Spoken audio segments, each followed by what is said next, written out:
Hello student, start करते हैं next part of the chapter. और हम पढ़ रहे थे इसमें नेशनल एजुकेशंस। बहुत सारे हमारे नेता ये चाहते थे कि हमारे देश में ब्रिटिश एजुकेशन की जगह नेशनल एजुकेशन सिस्टम लागू हो। जो ब्रिटिश सिस्टम के तहत अंग्रेजियत समाज में, भारतीय समाज में आ गई थी, उसको दूर करने के लिए या भारतीयों को भारतीय कल्चर, सामाजिक जीवन से पर गौरव प्रदान करने के लिए ये प्रयास किए गए। और सबसे बड़ा प्रयास रविंद्रनाथ टैगोर के द्वारा किया गया, जिन्होंने शांति निकेतन नाम का एक विश्वविद्यालय, जिसे आजकल विश्व भारती कहा जाता है, शुरुआत की। तो शुरू में आज भी अगर आप देखोगे वहाँ ट्रेडिशनल तरीकों से ही पढ़ाई होती। रविंद्रनाथ टैगोर का जो शांति निकेतन है, वहाँ आज भी बच्चे सुबह 3 बजे उठकर खेतों में काम करते हैं, गाय से दूध निकालते हैं और उसके बाद सारा काम करते हैं। बिल्कुल नेचुरल तरीके से पेड़ों के नीचे बैठ के सीखते हैं। Learning by doing, learning by working action, काम करके सीखते हैं, एक्टिविटीज़ से सीखते हैं। जो टैगोर ये चाहते थे कि एक स्कूल की एजुकेशन जो है वो कृत्रिम तरीके से नहीं बल्कि नेचुरल तरीके से होनी चाहिए, और बहुत अच्छा सिस्टम था उनका। Many of you have heard about Shanti Niketan. Bengal में कलकत्ता के नज़दीक है ये। Do you know why it is established and by whom? क्या आप जानते हो ये किस लिए और किसने स्थापित की? तो इसकी स्थापना रविंद्रनाथ टैगोर ने। रविंद्रनाथ टैगोर वही हैं जिन्होंने जन गण मन की स्थापना, जो गीत हमारा नेशनल एंथम, वो गाया था। 1901 में इसकी स्थापना किया। As a child Tagore hated going to school. जब बच्चे थे स्कूल में वो पसंद नहीं करते थे जाना। टैगोर, उनकी एक पोएम भी है, आपने सुनी होगी। एक चाइल्ड, जैसे वो बच्चा जाता है, वो भी चाहता है कि वो माली की तरह मिट्टी में खेले, किसान की तरह रहे। तो इस तरह से एक पोएम भी है उनकी। तो वो नहीं चाहते थे स्कूल में जाना। उसने देखा कि ये बड़ा सफोकेटिंग और ऑप्रेसिव है, मतलब स्कूलों का वातावरण कृत्रिम बना दिया जाता है, जिसमें बच्चा घुटा घुटा सा महसूस करता है। उन्हें ज़बरदस्ती ऐसे कपड़े पहनाए जाते हैं, जो स्कूल यूनिफॉर्म वगैरह, जो वो पसंद नहीं करता। उसे ज़बरदस्ती डिसिप्लिन में ढाला जाता है। This school appeared like a prison. वो स्कूल एक जेल जैसा बना दिया जाता है। खासकर जो प्राइवेट स्कूल हैं उनका तो हाल यही है।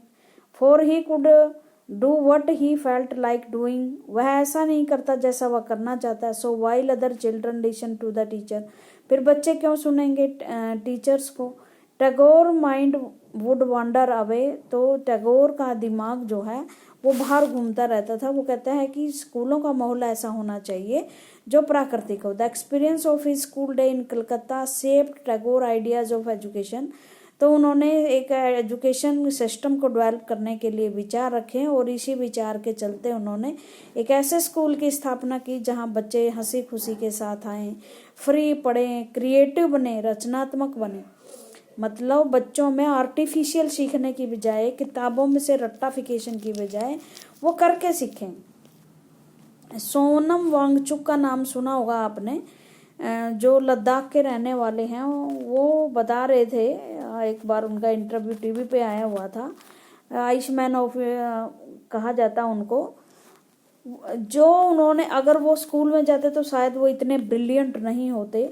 उन्होंने करके सीखा। उन्होंने सीखा कि जो -डिग्री सेल्सियस तापमान है लद्दाख का, वहाँ कैसे जिया जा सकता है। वो एक बड़ी अच्छी घटना बताते हैं अपने लाइफ की, कि मैच बॉक्स भी लेने के लिए हमें कम से कम 50 किलोमीटर मंडी में जाना पड़ता था। तो मेरी माँ क्या करती थी, मैच बॉक्स की 40 तिलियाँ 40 जगह पर रख देती थी, ताकि ढूंढने में परेशानी हो और ज़्यादा हम उसको जलाएं ना। तो एक मैच बॉक्स को कई कई दिन चलाना होता, तो ढूंढ के तिलियाँ फिर जलाई जाती। तो इसका मतलब ये था कि आग की वैल्यू या मैच बॉक्स की वैल्यू उन्हें समझ में आई कि बुझने ना दें आग को, नहीं तो मैच बॉक्स को ढूंढना, मैच जो स्टिक है उसको ढूंढना पड़ेगा।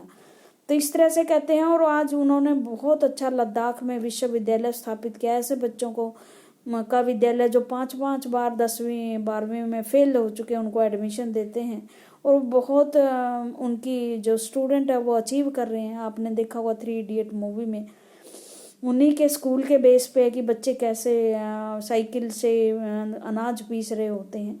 तो रविंद्रनाथ टैगोर भी यही चाहते हैं कि एजुकेशन इस तरह की हो जिसमें खेल खेल में बच्चा सीख जाए, बोरिंग एजुकेशन सिस्टम ना हो। That childhood ought to be a time of self learning, अपने आप सीखे outside the rigid and restricted. जो माहौल है स्कूल का बहुत ही रिजिड, कठोर और बहुत रिस्ट्रिक्टेड, जिसमें आप डिसिप्लिन के नाम पर बच्चों को बांधे रखते हैं, उस माहौल को लूज किया जाए और ऐसा सिस्टम बनाया जाए जिसमें बच्चे करके सीखें। भारत की शिक्षा ऐसी थी, करके सीखता था। जैसे कुम्हारी अगर किसी के घर में की जाती थी तो बच्चा कभी नहीं सीखता था, अपने आप से सीख जाता था। किसान का बेटा अपने आप ही किसानी सीख जाता था। लेकिन ना आज स्ट्रिक्ट स्कूलिंग के कारण, किताबी नॉलेज के कारण बच्चे डिग्री हासिल कर लेते हैं, बट काम उनको कोई आता नहीं है। Teacher had to be imaginative, teacher भी ऐसे होने चाहिए कि उसमें कल्पना हो, वो बच्चों को कल्पना करना सिखाए। कल्पना के बाद ही तो विचार आएंगे, विचार के बाद जो है क्रिएटिविटी बढ़ेगी, ठीक है ना। Understood the child and help the child develop his curiosity, बच्चे में क्यूरियोसिटी बहुत होती है, जिज्ञासा बहुत होती है, तो उसकी जिज्ञासा दूर करने के लिए उसे उसमें इस तरह की आदत डेवलप होनी चाहिए कि वो क्रिएटिव काम कर सके। अकॉर्डिंग टू टैगोर के अनुसार the existing school killed the natural desire of the child to be creative, her sense of wonder. और टैगोर का ये मानना था कि जो वर्तमान स्कूलिंग सिस्टम है वो बच्चे की नेचुरल डिजायर मार देते हैं और उनकी जो अद्भुत सेंस होती हैं कुछ करने की। बच्चा पता नहीं क्या पशुओं को देखकर, पेड़ पौधों को देखकर क्या क्या इमेजिन करता है, क्या क्या क्रिएट कर सकता है, बट उसे आर्टिफिशियल माहौल दिया जाता है जिसके कारण जो है वो सीख नहीं पाता। Tagore was of the view that creative learning could be encourage only with in a natural environment. और टैगोर का ये मानना था कि अगर क्रिएटिव लर्निंग करनी है तो उसके लिए नेचुरल इन्वायरमेंट क्रिएट किया जाए। पौधों के बारे में जानकारी देनी है तो पौधों के पास लेकर जाओ, ना कि उसे किसी बुक में। So he choose to set up his school 100 kilometre away from Calcutta, Calcutta से 100 किलोमीटर दूर उसने अपना एक विद्यालय खोला, रूरल सेटिंग में, बिल्कुल गांव के माहौल में। He sight the an abode of peace, और उसने उसे शांति की जगह देखी तो उसका नाम शांति निकेतन रखा गया, जहां बच्चे बहुत ही हारमोनी से नेचर के साथ, अच्छे तालमेल के साथ और नेचुरल इन्वायरमेंट में रहते थे। In many sense Tagore and Mahatma Gandhi thought about education in similar way. Gandhi ji और महात्मा गांधी जो टैगोर थे उनकी एजुकेशन के बारे में विचार काफी मिलते जुलते थे। गांधी जी भी यही चाहते थे कि शिक्षा एक बीमा होना चाहिए। ये कहते थे गांधी जी, बीमा का मतलब होता है जब बड़े हों तो ये नहीं कि पढ़े लिखे अनपढ़ हो जाएं या पढ़े लिखे बेरोजगार हों, पढ़ाई ऐसी होनी चाहिए जो उनको काम दे। There were, however, differences too. Gandhi was highly critical of Western civilization and its worship of machine and technology. Tagore wanted to combine element of modern Western civilization with what he saw as the best within Indian tradition. लेकिन एक फर्क था, गांधी जी बड़े बड़ी मशीनी शिक्षा के हक में नहीं थे। वो चाहते थे कि कुटीर उद्योग लगे, सबके पूंजी का एकत्रीकरण नहीं होगा कुटीर उद्योग लगने से, छोटे उद्योग लगने से, क्योंकि बड़े टेक्नोलॉजी के कारण बड़ी बड़ी मशीनें आएंगी, उसे अमीर लोग ही लगाएंगे, पैसा एक व्यक्ति के हाथ में आ जाएगा। इसकी बजाय जो है हाथ से काम करने वाले जो शिल्पकार हैं वो काम करें, उनका काम ना छीना जाए मशीनों के द्वारा। गांधी जी ये चाहते थे कि मशीन टेक्नोलॉजी और वेस्टर्न सिविलाइजेशन नहीं आनी चाहिए भारत में, बट जो टैगोर थे वो दोनों चीज चाहते थे कि इंडियन ट्रेडिशनल शिक्षा भी होनी चाहिए और वेस्ट का भी प्रभाव उस पर होना चाहिए। वेस्ट की शिक्षा भी जो अच्छी है उसे अपना लिया जाना चाहिए। He emphasised the need to teach science and technology at Shanti Niketan, और इसीलिए उन्होंने शांति निकेतन में साइंस और टेक्नोलॉजी की भी पढ़ाई की, और साथ में इसके साथ आर्ट्स, म्यूजिक, डांस की भी पढ़ाई उन्होंने साथ साथ शुरू की। Many individual and thinker were thus thinking about a way national education system could be fashioned. Some wanted change within the system set up by British and felt that the system could be extended so it include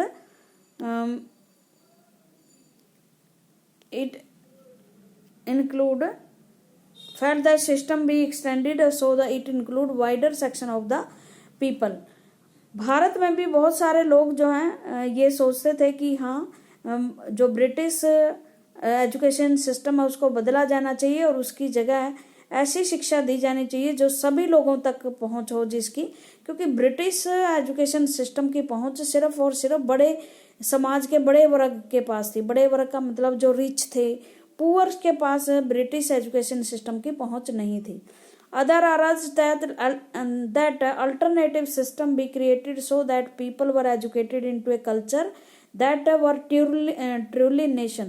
कुछ ये लोग चाहते थे कि education ऐसी होनी चाहिए जिसमें इंडियन कल्चर के साथ साथ मैच करे या इंडियन कल्चर के द्वारा शिक्षित हों बच्चे और वास्तव में राष्ट्रवादी शिक्षा हो।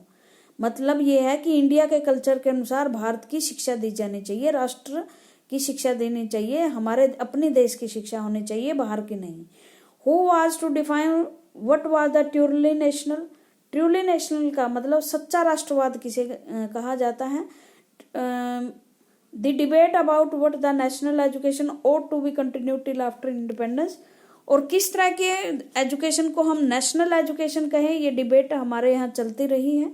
ये एक स्कूल है भाई, देख लो आप, children playing in A machinery school, ये अंग्रेजों के स्कूल हैं।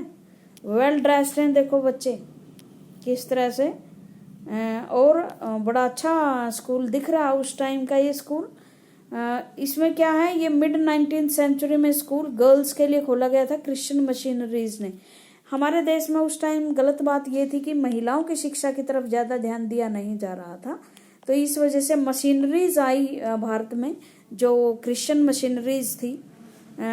वैसे तो उनका काम ये भी था कि यहाँ क्रिश्चियन धर्म का फैलाव करे, बट उन्होंने ये है कि शिक्षा का विस्तार बहुत किया उन्होंने। Education as a civilising mission, education का एक, जैसे मैंने मशीनरीज को बताया ना, तो मशीनरीज क्या सोचती थी कि भारत के जो लोग हैं वो सिविलाइज नहीं है और हमारा क्या काम है, हम इनको कल्चरल बनाएंगे, सभ्य बनाएंगे। ऐसी बात नहीं कि हम सभ्य नहीं थे, सभ्य तो थे ही। सभ्य का मतलब क्या होता है, जिसे अच्छा तरह समाज में रहना आता है, आचार व्यवहार जिसके ठीक हैं, तो वो तो हमारे समाज में शुरू से ही है। बड़ों को आदर करना, छोटों से प्रेम करना, समाज के लिए अच्छा काम करना, तो ये तो खैर गलत चीज़ें थी ब्रिटिश मशीनरीज की। उनका काम ये था कि ज़्यादा से ज़्यादा हम वो लोगों को क्रिश्चियंस बनाएं। Until the introduction of Education Act 1870, there was no widespread education for population as a whole for the most of the 19th century, child labor being widely prevalent. Poor children could not be sent to school for their earning was critical for the survival of the family. The number of school was also limited to those run by church or set up by wealthy individual. It also only after the coming into force of an Education Act that school were opened by the government and compulsory education was introduced। ये कहता है 1870 में education system आया, उससे पहले बच्चे कोई किसी तरह के स्कूल नहीं थे, ज़्यादा पॉपुलेशन स्कूलों में नहीं जाती थी, बच्चे चाइल्ड लेबर का शिकार थे। पुअर पीपल्स तो कभी स्कूलों में जाते ही नहीं थे, क्यों? क्योंकि वो माता पिता के साथ कमाई में हेल्प करते थे अपने परिवार को चलाने में। उसके बाद चर्च ने भी बहुत ही कम स्कूल चलाए हुए थे जिसमें अमीर घरों के बच्चे पढ़ते थे। एजुकेशन सिस्टम का जो ये कानून आया, एजुकेशन एक्ट 1870, उसके बाद बहुत सारे स्कूल खुले और बच्चों के लिए स्कूल में जाना कंपलसरी कर दिया गया। One of the most important educational thinker of the period was Thomas enrolled. उस समय के एक महान एजुकेशन थिंकर थे जिसका नाम था Thomas Arnold, who became the headmaster of the private school Rugby के प्राइवेट स्कूल के हेडमास्टर थे। Forming a secondary school curriculum which had a detail study of Greek and Roman classes written 2000 year और Roman और Greek जो school किताबें थी जो 2000 साल पहले लिखी गई थी उनको करिकुलम में डाला गया सेकेंडरी एजुकेशन की, मतलब 12वीं और 10वीं का जो सिलेबस था इन किताबों के आधार पर किया गया। मतलब ये बताया गया है कि ये ब्रिटेन की कहानी है। ब्रिटेन में भी ऐसा ही था, वहाँ भी कोई ज़्यादा पढ़ाई लिखाई नहीं थी 1870 से पहले। 1870 के बाद ही वहाँ पढ़ाई लिखाई ज़्यादा शुरू हुई है। ये चैप्टर ख़त्म हो गया है आपका। Thank you very much.